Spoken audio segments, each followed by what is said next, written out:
ഒരു രാജ്യം നശിക്കുന്നത് യുദ്ധം കൊണ്ടല്ല, ദാരിദ്ര്യം കൊണ്ടല്ല, യുവത്വം നശിക്കുമ്പോഴാണ്.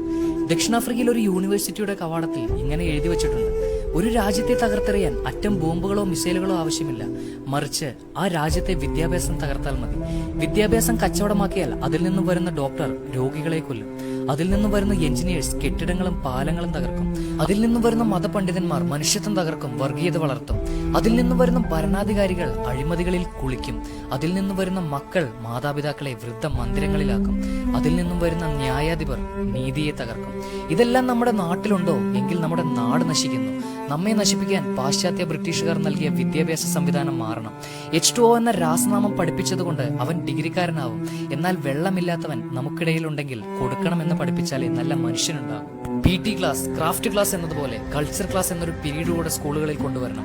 എന്താണ് അമ്മ, എന്താണ് അച്ഛൻ, എന്താണ് ഈ രാജ്യത്തിന്റെ നിയമം, എന്താണ് ഒരു പൗരന്റെ അവകാശം, എന്താണ് നീതിബോധം എന്ന മനുഷ്യനുണ്ടാകേണ്ട ക്വാളിറ്റികൾ, നമ്മുടെ നാടിന്റെ സംസ്കാരം എന്നിവ പഠിപ്പിക്കണം.